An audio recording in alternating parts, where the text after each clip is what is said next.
Hello students, आज 11th class के students के लिए इतिहास विषय का नया लेसन लेकर मैं डॉक्टर दीप्ति समाधिया। बच्चों, आज हम अपना अगला अध्याय लेखन कला और शहरी जीवन की शुरुआत करते हैं मेसोपोटामिया की सभ्यता से, जो मानव की सबसे प्राचीन सभ्यता मानी जाती है। शहरी जीवन की शुरुआत मेसोपोटामिया से ही हुई। प्रश्न है, शहरी जीवन की शुरुआत कहाँ से मानी जाती है? तो उत्तर होगा कि शहरी जीवन की शुरुआत मेसोपोटामिया से ही मानी जाती है। दजला और फरात नदियों के बीच स्थित यह प्रदेश वर्तमान में इराक गणराज्य का हिस्सा है। प्रश्न उठेगा कि मेसोपोटामिया की सभ्यता किन नदियों के बीच पनपी? तो उत्तर आपका दजला और फरात नदियों के बीच। इसका महत्व ऐसे है कि मेसोपोटामिया की सभ्यता अपनी पहला 1 नंबर डालो संपन्नता, दूसरा शहरी जीवन, विशाल एवं समृद्ध साहित्य, चौथा गणित और खगोल के लिए प्रसिद्ध है। इस प्रकार से अगर आता है कि मेसोपोटामिया की सभ्यता की विशेषताएं, तो आप इन 5 बिंदुओं को नोट डाउन कर सकते हैं। मेसोपोटामिया शब्द का अर्थ क्या है? प्रश्न उठता है, मेसोपोटामिया से क्या समझते हो? मेसोपोटामिया शब्द यूनानी भाषा के 2 शब्दों मेसोस यानी जिसका मतलब होता मध्य और पोटेमोस यानी नदी से मिलकर बना है। अर्थात मेसोपोटामिया शब्द दजला फरात नदियों के बीच की उपजाऊ भूमि को इंगित करता है। क्या है? मेसोपोटामिया का पूरा अर्थ होता है कि मेसोपोटामिया शब्द दजला और फरात नदियों के बीच की उपजाऊ भूमि को इंगित करता है। मेसोपोटामिया की भाषा, प्रश्न उठा कि वहाँ कौन सी भाषा बोली जाती थी? तो अभिलिखित इतिहास के प्रारंभिक काल में इस प्रदेश को मुख्यतः इसके शहरीकृत दक्षिणी भाग को सुमेर और अक्कद कहा जाता था। क्या कहा जाता था? सुमेर और अक्कद। किसको? मेसोपोटामिया के शहरीकृत क्षेत्र जो दक्षिणी भूभाग में स्थित था। आगे लेसन में हम बताएंगे कि दक्षिण भूभाग में ही क्यों बसा और कैसे इसके भूभाग का निश्चय हुआ। दूसरा, 2000 ईसा पूर्व के बाद जब बेबीलोन एक महत्वपूर्ण शहर बन गया, ध्यान दो, तब दक्षिणी क्षेत्र को बेबीलोनिया कहा जाने लगा। दक्षिणी जो बेबीलोन है वो मेसोपोटामिया के किस मतलब दिशा में स्थित है? तो आपको लिखना होगा कि दक्षिणी क्षेत्र में। तीसरा बिंदु देखें, उत्तरी भाग। तो लगभग 1100 ईसा पूर्व से जब असीरिया एक जाति ने उत्तर में अपना राज्य स्थापित कर लिया, तब उत्तरी भाग को असीरिया कहा जाने लगा। इस प्रदेश की प्रथम ज्ञात भाषा, यानी बहुत सी भाषाएं होंगी लेकिन जिसकी जानकारी है, ज्ञात भाषा जिसको कहेंगे वो सुमेरियन यानी कि सुमेरी मानी जाती है। चौथा बिंदु देखेंगे, इसके बाद जब धीरे धीरे 2400 ईसा पूर्व के आसपास अक्कदी भाषा के लोग यहाँ आए, तब अक्कदी भाषा ने सुमेरी का स्थान ले लिया माना जाता है। 5वां बिंदु देखो, अक्कदी भाषा सिकंदर के समय 336 ईस्वी से 323 ईसा पूर्व 336 ईसा पूर्व से लेकर 323 ईसा पूर्व तक का जो कुछ क्षेत्रीय परिवर्तन के साथ फलती फूलती रही अक्कदी भाषा सिकंदर के समय। कहा? भारत में भी मान सकते हैं इसको, और ईरान में तो थी ही। 1400 ईसा पूर्व से धीरे धीरे अरामाइक, अंडरलाइन करो, बहुत इंपॉर्टेंट बातें मैं कर रही हूँ, बाद में डिस्कस करेंगे। अरामाइक भाषा का प्रवेश हुआ और यह भाषा हिब्रू हिब्रू से मिलती जुलती मानी जाती है और 1000 ईसा पूर्व के बाद व्यापक रूप से बोली जाने लगी थी। यह आज भी इराक के कुछ भाग में बोली जाती है। मेसोपोटामिया और उसका भूगोल।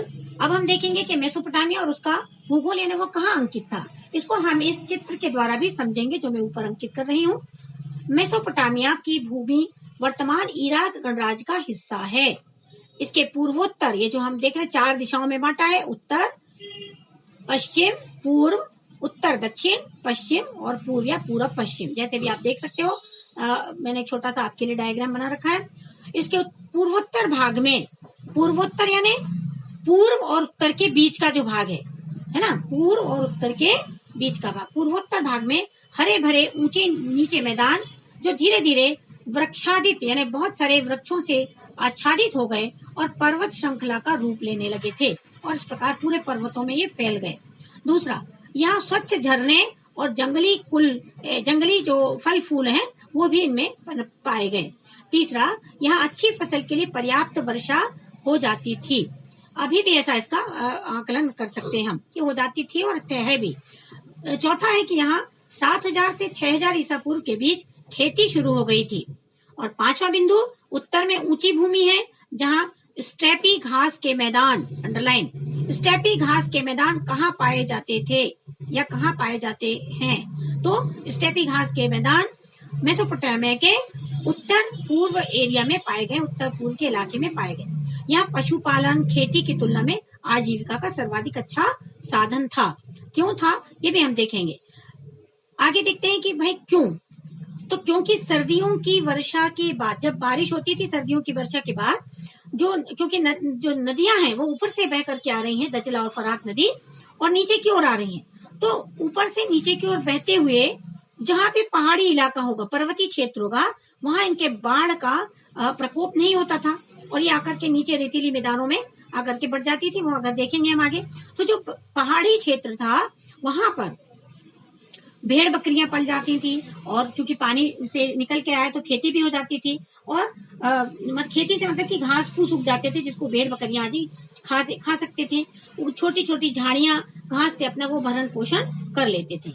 और पूर्व में दजला की सहायक नदियां ईरान के पहाड़ी प्रदेशों में जाने के लिए परिवहन का अच्छा साधन भी बन जाती थी। अब देखते हैं कि जब उत्तर और पूर्व में पहाड़ी इलाकों में जब पशुपालन के लिए उपयोगी क्षेत्र बना, तो वही नदियां जब बह करके पूर्व से नीचे की ओर आती हैं, तो वो ईरान तक जाने के लिए पहाड़ी प्रदेशों में जाने, यानी जो नदियां थी वो ईरान से पहाड़ी प्रदेशों में जाने के लिए अच्छा साधन बन जाती थी, यानी जल मार्ग का निर्माण करती थी।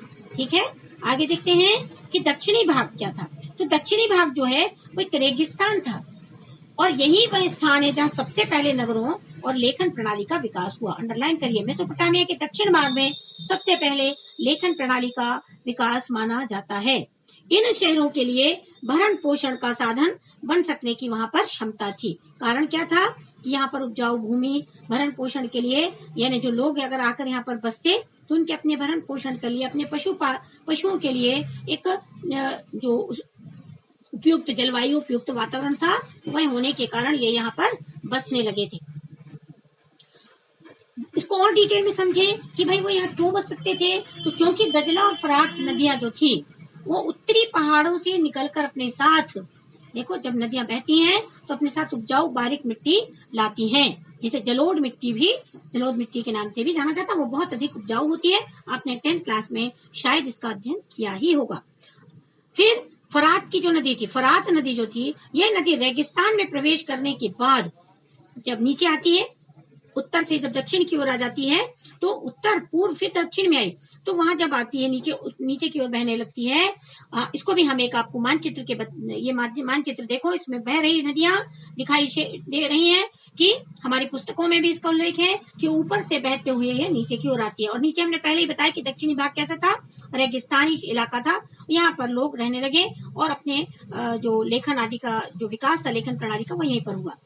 तो रेगिस्तान में प्रवेश करने के बाद कई धाराओं में बंटकर बहने लगती है। पुराने जमाने में ये धाराएं, जैसे कि आज वर्तमान में हम सिंचाई के लिए नहरों का निर्माण करते हैं, तो यह पुराने जमाने में ऊपर से बहती हुई नदी जहाँ पर अपनी सिंचाई के लिए धाराओं में बंटकर सिंचाई की सुविधा भी उपलब्ध कराती थी।